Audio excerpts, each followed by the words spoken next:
All right, I'm going to get going. Folks joining will certainly be able to catch up. I want to thank everyone for being here to learn more about the APFIT program. For the vast majority that I haven't met, my name is Devin Bohannon. I've been with the program since it started in the department back in 2022. Started as the deputy program manager, even though there were only two of us, so not as righteous as the position sounds when I was two of two. But the colonel that was running it previously PCS'd 2 years ago or so, and I've been running it since. So I've been part of every selection meeting, every decision meeting that candidly ever occurred for APFIT. Want to impart some of that knowledge on you as best I can, and it's kind of for two reasons. If you are thinking about submitting, after today's workshop, you should have a better understanding of the program. It should help you strengthen your proposal. The better proposals we get, the stronger program we have. It's a win-win for both of us. But the other reason, and equally important, if you're thinking about submitting to APFIT, but it's after today you realize it's just not the right program for you, that's important for small businesses. You don't oftentimes have a whole business development team. I don't want you wasting a lot of your time barking up the wrong tree. So today's purpose is to dive in pretty deep on what the program can fund, hopefully give you an idea of what it can't fund also. And this is the first part of a series of workshops. I believe almost all of you are signed up for the one next week as well. Today, we're going to dive into the program, give you an understanding of what we can fund. The workshop next week will be focused on, okay, you want to submit to it. How do you actually submit? How do you build out the best documents? Where do you pull in your operational use cases, those letters from the one star that wants it, right? How do you actually submit a successful package? So let's dive into today.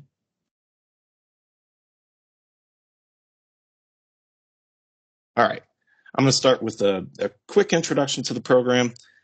This is not really meant to be an APFIT 101. This is kind of an APFIT 201. We're going to, after the brief introduction, we're really going to dive in to what are the selection criteria, what does that really mean, and what are the kind of categories of projects that we've seen evolve over the last couple of years. Now that the program's, we'll call it 3.5 years old, we've seen a number of categories of projects that these are the ones that keep getting the funding year in and year out. So I want to walk you through those so you have an understanding of what we can actually fund. We'll talk a little bit about the selection process here. We'll go into more detail on the selection process in next week's workshop. That'll be, if you're submitting, here's what to expect, here are the important dates, etc. We'll wrap up with some of the upcoming events for the program. And with any time at the end, we'll do some Q&A. Couple ground rules for the session. You are all muted, so please ask your questions in the chat. The team will work as quickly as we can to get answers in the chat. I'll answer some Q&A at the end if we have time left over, if there's any questions left over. This session is being recorded. It'll be made available to anybody on our distro. If you're here today and you're not on our distro, just send us an email. The subject can literally just say, please join the distro, or request to join the distro. It doesn't have to be anything complicated. Send it to osd.appfit@mail.mil. We'll get that video out to you. We will not be sending the slides. A lot of these slides don't really stand on their own. The voiceover behind it is pretty important. So that's what we're going to go through today. Let me jump into a little bit of the intro to the program, but again, not the main focus. We're going to dive in pretty quickly. So if you're relatively new to APFIT or you haven't heard of it before, it is the agile procurement arm of the Department of Defense, designed for those capabilities that have recently come out of the development pipeline. When you're in the development pipeline, you've received RDT&E funding.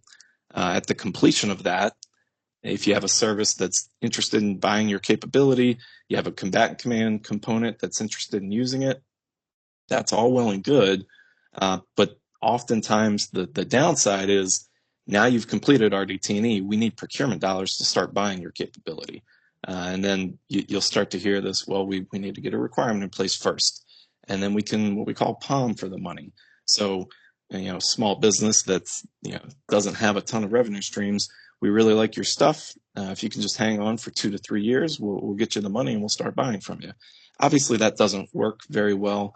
So that's kind of the root of what the problem that APFIT looks to solve, bridging that gap from the end of RDT&E to the start of procurement.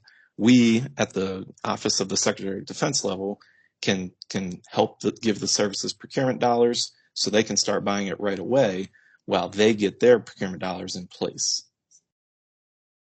Over the last few years, I kind of alluded to, it's a relatively new program. Started in fiscal year 2022. That year we had 100 million. We had 10 awards, so everybody got 10 million apiece. And the program has grown ever since. A special thanks to certain members of Congress for really driving this program. The next year we had 150 million, awarded 11 projects. So the price per project, or the award per project, was starting to go up a little bit. Last year we had 19 awards for the 300 million we were appropriated. And then this year we're still in a continuing resolution. So we've only awarded up to about 100 million worth so far. 7 projects have been announced. And our average per project has gone up to only about 14 million. But we have had some higher awards and certainly look to have more higher awards in the future. Part of that is holding these workshops and making sure folks understand what the realm of the possible is and make sure we get a good pipeline of good submissions so you all can end up reaping the benefits and winning those larger awards. All right, now we're going to start diving into what the program is actually looking for. If you've heard me brief, if you've heard anybody from the team brief, you've seen any of our materials, you've probably seen something like this. We have some mandatory submission requirements, then we have some evaluation criteria. I will say if you've seen anything from last year or previous, the evaluation criteria had 4 criteria. We've added a 5th one in this year. I'll talk through it briefly, but the real purpose of today's workshop is to dive into what do we really mean here. So just to run through it briefly, the mandatory requirements, you have to meet those to even be considered for APFIT funding. The vendor that is receiving the award must be U.S. based. It must be a small business, a non-traditional, or new for this year. There is some Section 861 authority in the National Defense Authorization Act that opens a 3rd window for what we'll call it medium-sized companies, a limited window. In general, if you're a small business or a non-traditional defense contractor, you're eligible for APFIT funding. Your project must be submitted through an approved organization. So industry cannot submit directly to the APFIT program. It must go through a Department of Defense organization. Pretty much any organization in the department, any service, any combatant command, just about any agency, DARPA, DIU, 𝐘𝐞, the National Guard Bureau, any organization is eligible to submit to APFIT. So if you have depending on where your government champion is or your government partner sits, they have a path to submission. And I'll talk a little bit more about those paths to submission here later in this briefing. The request must be for between 10 and 50 million. So it's really common to see a 50 million or an upper limit on all of these programs. Ours happens to be 50 million. It's less common to see that lower limit on an award. But it's really important for the APFIT program. The purpose of the program is to bridge that gap between RDT&E and the start of procurement. That's sometimes a 1, 2, 3 year gap, right? So we want these small businesses to survive that gap. If we only give them $1 million, that's not even enough to keep the team together. By giving them larger awards, the idea is they can not just keep the team together, but grow the team, build up some manufacturing capability, because 2 years down the road, those service dollars are going to arrive, right? That it's finally going to make it into the palm. The service is going to start buying from you. We don't want you to be caught flat-footed when that money arrives. We want the APFIT money to help get you ready to meet that demand. So that lower limit, critically important. The vendor must be the prime vendor on the contract.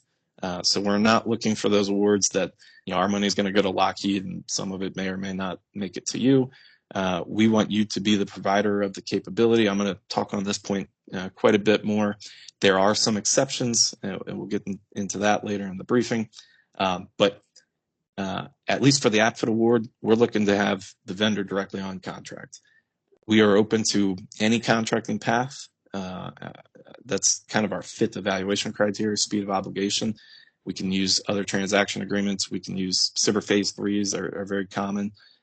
Direct purchases through GSA or DLA, any number of paths, but we want our money going directly to that small business or non-traditional, providing the capability.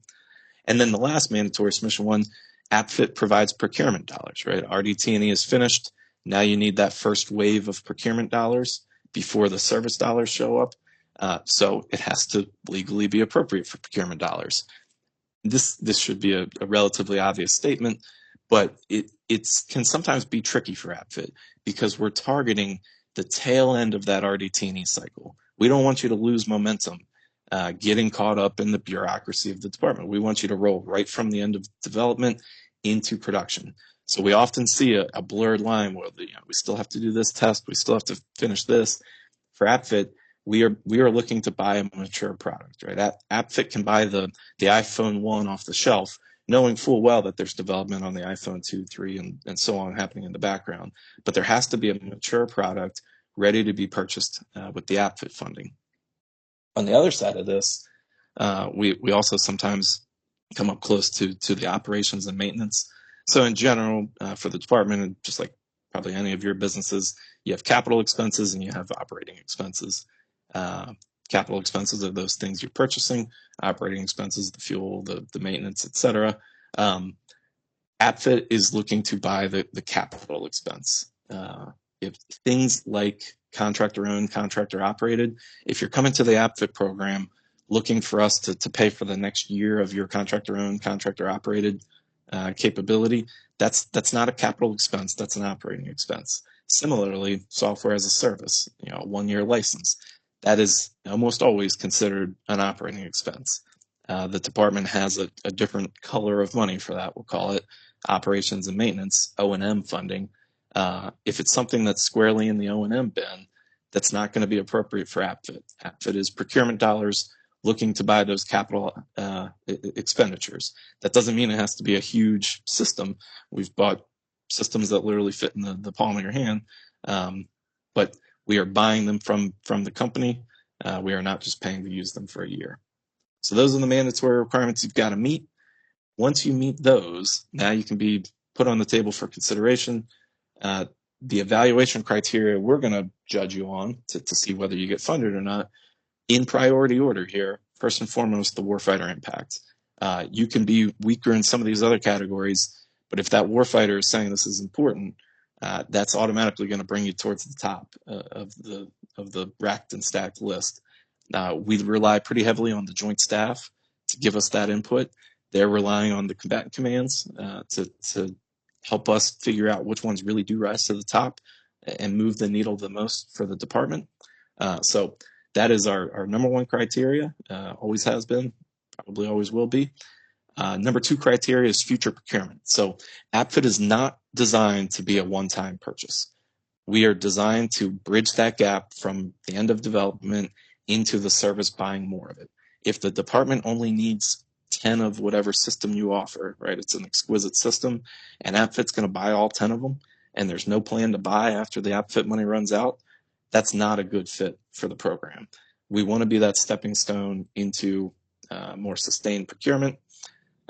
So at the scoring table, there we're looking pretty closely to the services to understand, what's your intention to buy more of these, even if there's not a requirement yet, or it's not in what we call the POM yet, it's not budgeted for yet.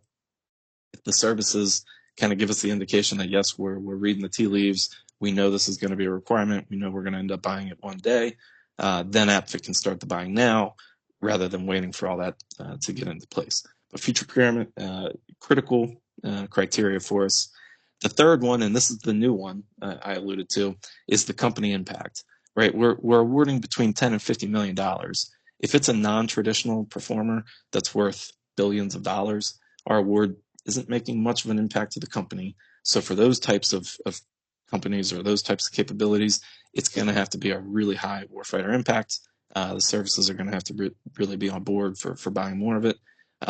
Whereas if it's a small company, they've been living off of SBIRs, getting a little bit of RDT&E each year to prove out their capability, but they have a really good capability, that $20 million award from APFIT is a game changer for them. Much more impactful than it is for the company worth billions of dollars. That is part of our criteria. We do look very much at what's the company providing this capability, what's the potential longevity of them remaining a performer and a provider to the department. So it's really critical for us in down selection. And then the last two, jointness. Most of our projects are joint, even if they're going to a single service to continue the buying, like most of them do. We fight in a joint fashion. So strengthening one team member strengthens the whole team. Where we see this being a detriment to some of the projects would be if it's a program that helps a certain service with their workflows, or if it's, let's say it's a very specific training system that is only relevant to a single service. We have funded maintenance capabilities and training capabilities that are primarily geared towards a single service, but they're applicable to multiple services. So the jointness box is generally easy to check, but if there's no argument that it could ever help any other service or the joint warfighting force, right, a combatant command, then you may get knocked here, and that may be enough to get the project eliminated. And then speed of obligation, I alluded to this. If everything else was equal, and one project could be on contract in a couple weeks, and the other one's going to be on contract sometime next year, we're going to pick the one that can get done sooner. Tell the other one to figure out a contracting path and come back to us. This is the bottom criteria. If you have a very high warfighter impact capability, and we have absolutely no idea how it's going to get on contract, that won't be a showstopper. We'll figure it out. We'll work with your team, try to go through another transaction, get it on contract as quickly as we can. It's purposely the last criteria. So these are all the things you've seen. Now we're going to pivot into the real purpose of today's meeting, and what does this really mean? I'm going to highlight a few parts of this.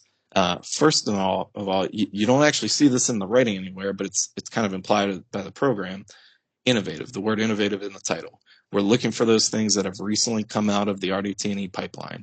We're not looking for something that was matured a decade ago and the department just hasn't really picked it up, right?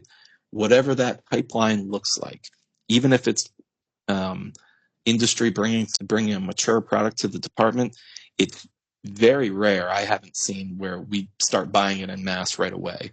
You're almost always looking at some type of experimentation, even if it's just a few months of experimentation to check the box that yes, this works with our current concept of operations. If it's something real quick like that, or if it's been it started at DARPA 15 years ago and it's worked its way through the services, whatever the pipeline looks like, we're looking for things that are recently exiting that pipeline. We're looking for things that are now facing a funding gap. Not everything coming out of the development pipeline is of interest to the department. We're looking for those things that they've finished development. The service dollars for procurement won't show up for another year or two, so they've got that funding gap. APFIT is meant to plug that gap. We're looking for things, going back to the company impact, that are direct purchases from the business. The business has been involved through SBIRs in the development. They have essentially created this capability. We're going to buy directly from the business. We're not always looking for things that the business is selling to Lockheed, who then sells to us. There are exceptions to that. I'll talk a little bit more about that in a few slides. And then going back to what I talked about earlier, the small businesses where this really makes a big impact matters to us, right? So of all those things coming out of the pipeline, they're facing a gap. We're buying it directly from a business. If it's a small business, relatively low valuation, and APFIT's going to be the game changer that keeps them as a supplier to the department, we're looking for those types of capabilities. We don't want to lose those small, innovative performers to the valley of death. Of all those things that meet that criteria, now we're going to look for the things that have the highest impact to the warfighter, as I've mentioned ad nauseum, and then the things that a service plans to buy more. So of all of our criteria, of all the briefings, these are really the 6 bullet points that kind of stand out the most. If you can give us a project that fits this narrative, you're doing pretty well. Let me talk through, you'll notice there's none of the mandatory requirements made it into the 6, but that whole box is important. If you don't meet those, you're not even eligible for the funding. So obviously that box is critical. All right, let me talk through these 6 a little bit, because we understand not everything's going to be met. So let me give you a little bit of background. For 3 of the 6, we can go right to the funding table in your proposal documents and understand the picture right away. I'm going to talk through more of that in a second here. The direct purchase from the business, ideally, it's, again, that business that grew up through the cyber world or whichever development path it took. Once the APFIT dollars run out, the service is going to contract directly with that company and keep buying whatever capability it is they offer. Ideally, that business is small, right? We want the businesses that APFIT makes the most impact on. I've talked about that ad nauseum. And then the high warfighter impact, it's really the joint staff that is bringing that element of it to the selection table. So, as you're thinking about submitting, having that combatant command component, the folks that are actually going to use it, advocating for that and making sure the joint staff understands the importance of it, it weighs really heavily in the scoring process.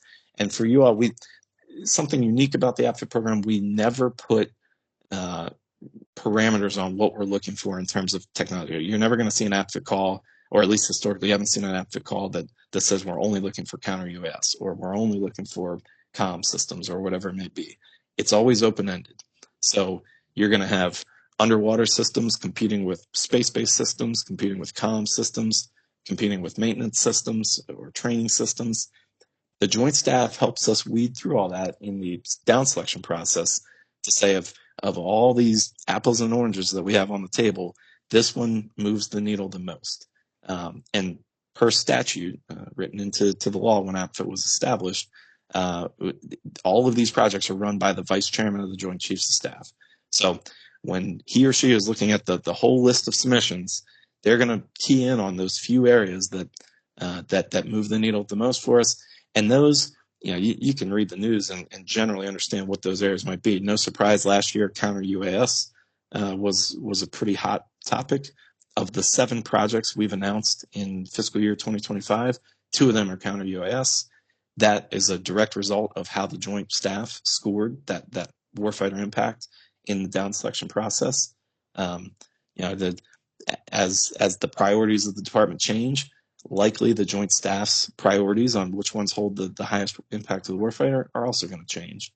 And this category is somewhat purposely vague, because we want the joint staff to have the flexibility to say, while this is just a training system, this is actually really critical. We have a shortage of pilots, and there's a big training backlog.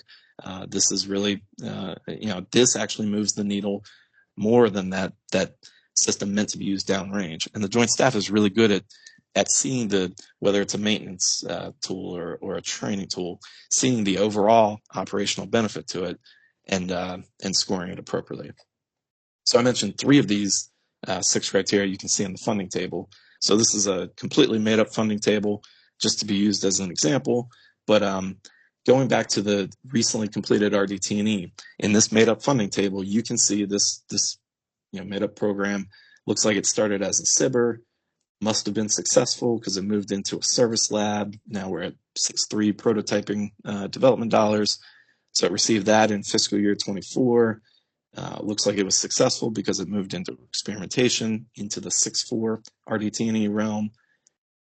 In this made up scenario, that happened in FY25. So coming out of that, you can deduce that this must have been a successful capability.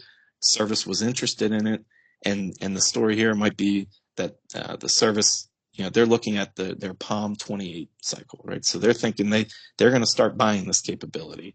Warfighter likes it, the service is on board. They're going to start buying it in the fiscal year 2028 timeframe.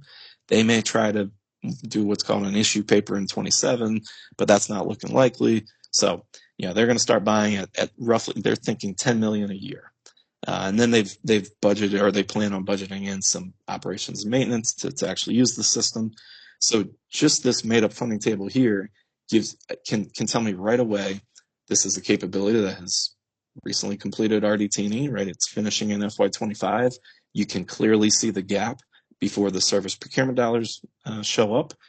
Those service dollars showing up in 28 indicates that the service does plan to buy more. We'll talk to the services about each of these to understand, how serious are you about this? Pretty much any future dollars are made up, right? But we're going to talk to the service to understand when you say you're planning on bombing for this, or you're planning on putting an issue paper, how serious are you? At what level of interest are you talking about here? And if it's hitting the right marks, that yes, they are. The PEO is actually serious about buying this in the out years.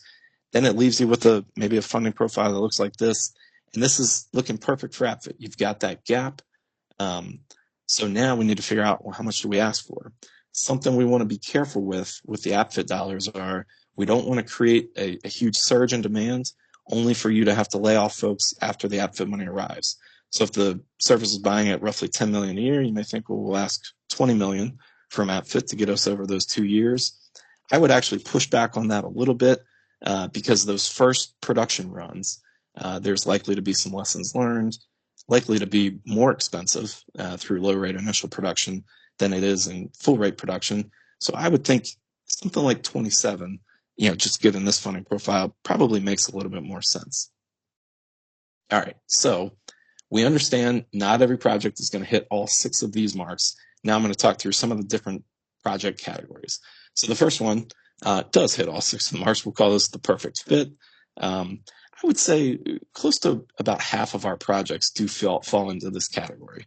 The remaining half fall into the categories I'll continue to talk about, but numbers of examples here, many more that I don't put on the slide. If we've publicly released the name of the company, you'll see it on here. If we haven't publicly released it, you won't see it, but it gives you an idea of the types of projects that we're funding. The middle one, a roll-on, roll-off ELINT system for helicopters. But these are the projects that do hit all the categories. Now the ones that, if you're not strong in one of the categories, can you still compete for APFIT funding? And over the last 3.5 years, these are the other categories we've kind of seen emerge. So this next one, I'll call this, you're already through the valley of death. So you're probably strong in all the other categories, but you're not actually facing a funding gap.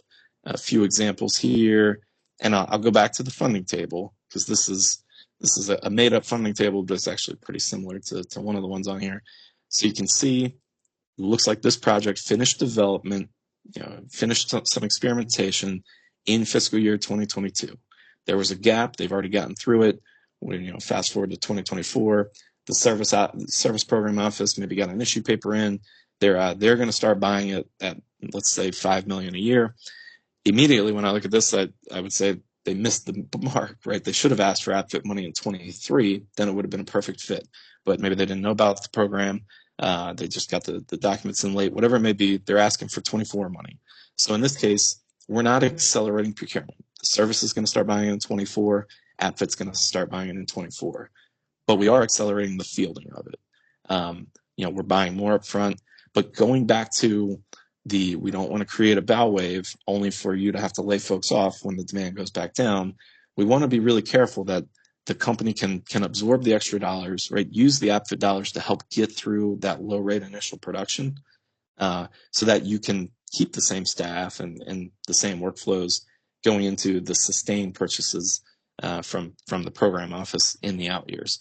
The other benefit to projects that fall in this category are if APFIT is able to help you get through that low rate initial production, the service money in the out years should go further, right?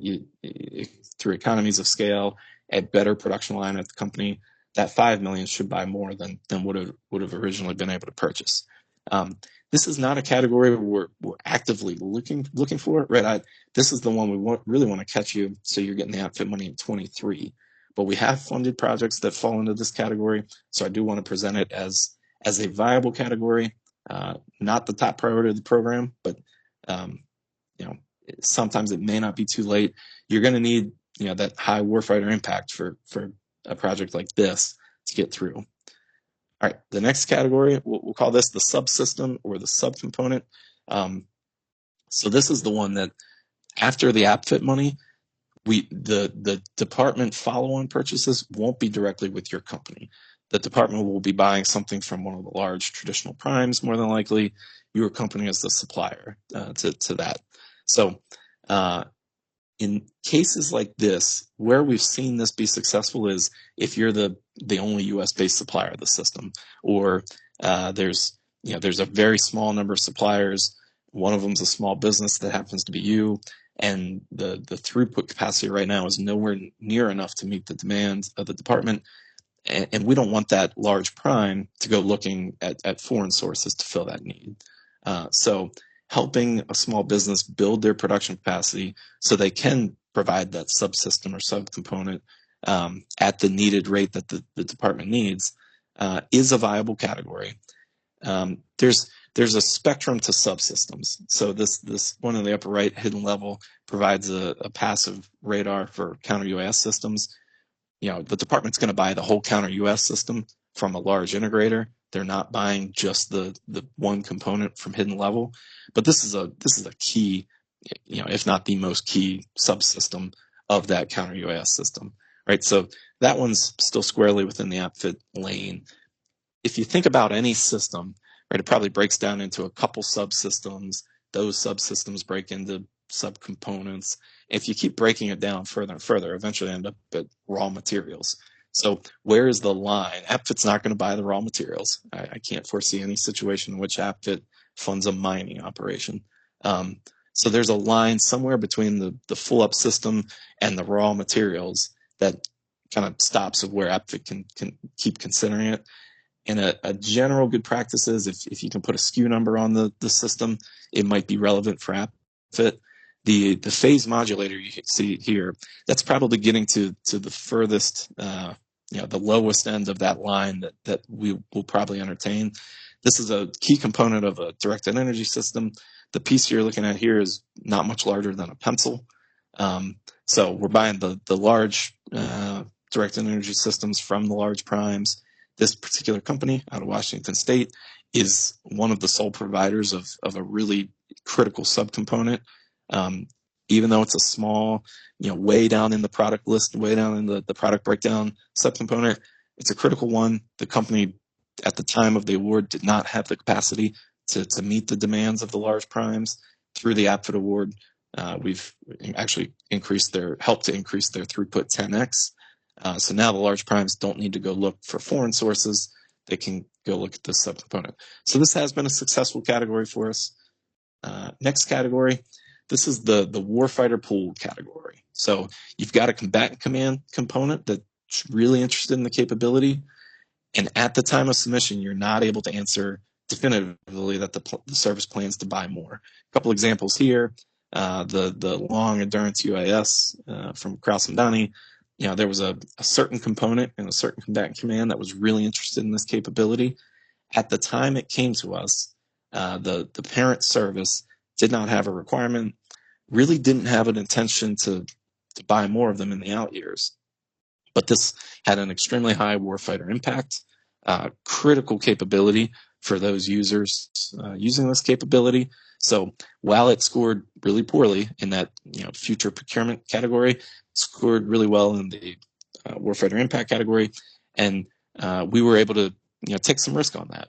Success for APFIT is when we buy something and a service keeps buying it in the out years, right? We turn that small business into a sustained provider for the department. In this case, we were just taking a little risk, still working with a couple services to continue the purchasing of this pretty critical capability. So this is the category that there's kind of a spectrum of what will, but this is a category we can be pretty big on. What we'll do in these cases are we'll receive it. These almost always come in from a combatant command, right? If a service doesn't plan on buying it in the out years, they're not going to be the ones submitting it. So you get a warfighting element submitting these types of projects. We're going to talk to the services and understand, yes, you don't have a requirement today, but what's the likelihood of you buying more of these, right? If it's, we have no plans, but we can read the tea leaves and likely we'll start buying in the out years, then this is probably a good fit. I'll give you an example. year or two ago, we had one come in. There was a combatant command component. They had seen a capability at a demonstration. It was an awesome capability. So they wanted to get some APFIT funding to buy more of it. The parent service that was going to end up owning it and sustaining it talked to us separately in a classified session and said, we're aware of this capability. The company that provides it is actually compromised. So, you can buy it. We're not going to let our folks use it, and we're not going to buy it in the out years. Well, that makes it easy. Even though the combat command wanted it, that makes it easy for us to say, we're not going to buy it. There's the no service pool in the out years. So it kind of comes down to what's the likelihood of it being bought by the service in the out years for this category, because that is still a key metric for the APFIT program. But the highest metric for the APFIT program is impact to the warfighter, good capability in their hands today. All right, next category. These are the systems that they are high impact systems, but they're coming from businesses that legally meet the definition of APFIT, but they're certainly not that small, low valuation kind of business that we're ideally looking for. We've only publicly released the name of one of these. The other two down at the bottom, you would know the companies. They're doing quite well. The $20 million awards that they're winning from APFIT is a rounding error for them. Philips Healthcare, obviously a publicly traded worldwide company. So in these cases, the company doesn't need the APFIT dollars to stay relevant, but the capability they're providing is pretty critical to the warfighter. Scores very high from the joint staff. The services are oftentimes supportive of these capabilities, so there won't be a ton of these types of awards. But if it is really a needle mover for the force, even though it's not our ideal candidate from a business perspective, if it legally meets the criteria, we will certainly entertain this category. And then the final category has kind of emerged as an interesting one. These are the ones that folks bring us a capability, and there's really not a home in a program of record for it. These night vision goggles, this is an FY23 project. APFIT is procuring a bunch of these goggles, but there's the additional procurements are going to come from individual squadrons, individual units. Similar with the upper right and lower left, those are both maintenance related capabilities. The follow-on purchases are going to come from shipyards or maintenance depots, sometimes working capital funded organizations. So there's still, we're still going to hold the criteria that APFIT wants to do the initial purchasing, and we want to see that somebody's going to keep buying it in the out years. These are really hard to point to in a budget because most of these don't fall under a program of record. But if you're able to convey to us, meaningfully that yes, individual units are going to buy this, or it's going to become standard issue kit for units, or every Air Force maintenance depot is going to have this system, then we can see that after APFIT buys the first however many systems, there's going to be additional purchases in the out years. So this is actually a very good category that it meets all the marks. It's not necessarily facing a funding gap. Some of this might actually be purchased out of, maybe out of P-card purchases through operations and maintenance accounts. But if it's still being being provided by the company to the department, those are still out year sales for the company that are highly relevant to what APFIT's looking for. And so that's why I say it's not an outright no that the service plans to buy more. It's almost not applicable to this.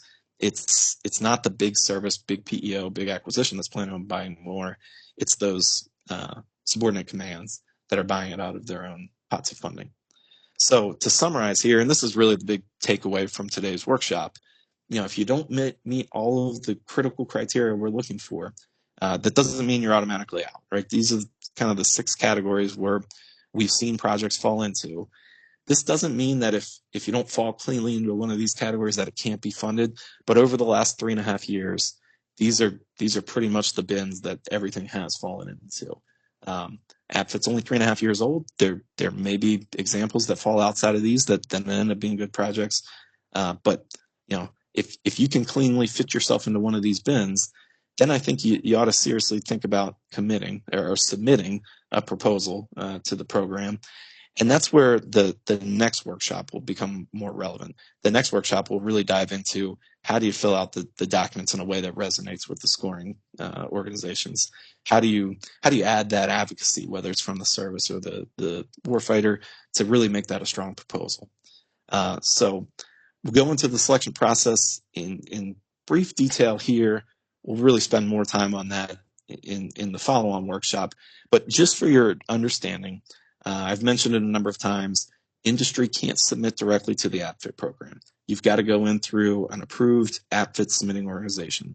That's every service, every combatant command, 𝐘𝐞𝐬𝐞𝐽, National Guard, all the agencies that you see listed here, right? So for industry, if you think you have a project that fits, first and foremost, talk to your champion. You're likely already partnered with somebody, right? Because you're rounding that corner going into procurement. Even if you brought a mature capability to the department, there's almost always at least a few months of experimentation to make sure it actually meets our needs, right? So I've never seen a partner an industry partner jump directly from industry into large scale purchasing, right? You're almost always going to come to us with a government partner. So work with that partner. It's a good chance they may not even be intimately aware of APFIT, right? Make them aware of APFIT, make them aware that they have a path to submission. You got to get it into them first.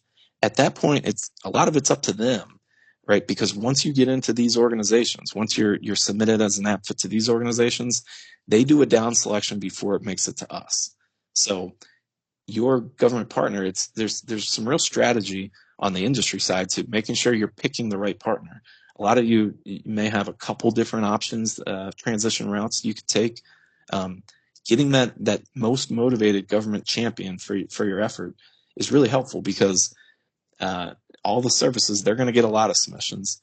They're going to have to down select to the top ones and get it over to us, right? You're going to need that advocate, making sure the PEO level, making sure the headquarters level understand the importance of your capability. Similar with the combatant commands, they're doing down selections before it makes it to us. So you want that you want a strong advocate. Then once it's down selected and makes it to us, now you're looking pretty good, because there's a relatively small amount that make it in through some of these. And some of these organizations are more competitive than the others. So we'll work with your government champion to help figure out, look, there's no way it's going to go in through this path because they're too competitive this year, but this path is wide open. Maybe you ought to consider going that way. We won't have those conversations with the individual companies, but we will have it with the your government partner who's willing to submit. Our goal is to make sure we get as many good submissions as possible. So I don't want to see any of these organizations leaving submission slots on the table, right? We want to make sure they're all filled with good projects. Once you get to the APFIT team, we'll quickly do a statutory review, make sure we can legally fund it. And then if we can, now you're effectively on the table for consideration. The way we do the final scoring is there's 3 organizations, roughly a 1/3 say each. You have the Office of the Secretary of Defense, the Joint Staff, and the Service Acquisition Executives. Those are those in charge of all the PEOs, all of the acquisition within that service. So for these 3 groups, we're each looking at the project through a slightly different lens. On the OSD side, we're looking at, is it a small business? What's the APFIT narrative does it fit really well, right? Are we really covering a good gap and accelerating procurement by 2 years? Do we have a service lined up for that out year purchasing? Does it fit the narrative of what we're looking for? That's how we're going to score.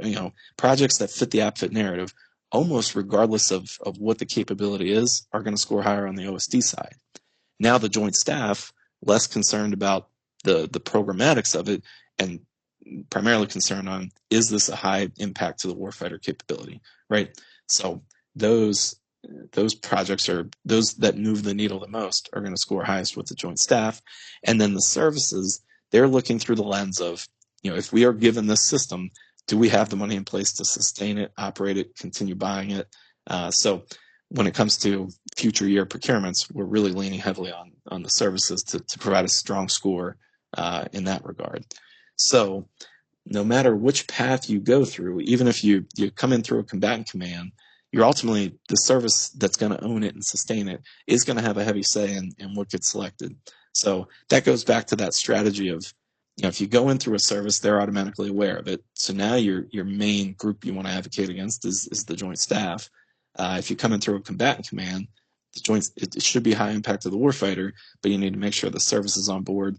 That's why it's so important to get a good government champion who's willing to take our phone calls and do these strategy sessions to make sure you have a proposal coming to us on the strongest footing. All right, this is actually a high-level overview of the selection process. More details in the next workshop if you think you have a relevant project. Upcoming events, speaking of that next workshop, so we'll have the submission template workshop. That's, how do you fill out the templates? How do you, who should your government champion be talking to put that proposal on the strongest footing? So that's kind of the second part of this two-part series workshop. And then the third part is an open Q&A session. Well, that for government and industry, late April. In all likelihood, we'll end up having another two-part workshop series with this, and then the submission template workshop within the next few weeks. But we'll end those sessions with the open Q&A, and then in May, the FY26 call for proposals. We anticipate that opening. If you've been following the news, there are a few changes in the department occurring, but as of now, our plan is to march forward with our previously planned timelines, which is we open in May, and then the opening doesn't matter so much. It's more the closing. Let me pop back to this slide here for a second. Depending on who you submit through those APFIT submitting organizations, there's actually two different submission timelines. If you're going through a service, they'll have a little bit more time to submit it to us, but there's also more steps along the way to getting submitted through a service. So their internal deadlines are going to be backed up pretty far, to be honest. If you're submitting through a combat command, anybody below that all combat commands line, any of those folks, they're due a month earlier to us. That gives the services a chance to see what everyone else has submitted. The services don't need to duplicate a submission. If it's already been submitted through a combat command and the service is supportive of it, that's a good thing for them. It frees up one of their submission slots for something else. So services have a later deadline to us. Combatant commands and below have a earlier deadline to us. But the deadline to us, from them to us, actually doesn't matter so much. It's those internal deadlines that they're going to put on it that really matter. And that's going to be individual services. If you plan on submitting, one of the first things we'll do is get your government champion, your government sponsor, connected with the APFIT lead in the organization you're going to submit through. They'll be able to provide all the internal deadlines, any additional documents that service requires above and beyond what we require. They'll be able to get them all that so they can submit through that service. So with that, I'll leave a summary slide here, and we can turn to any Q&A.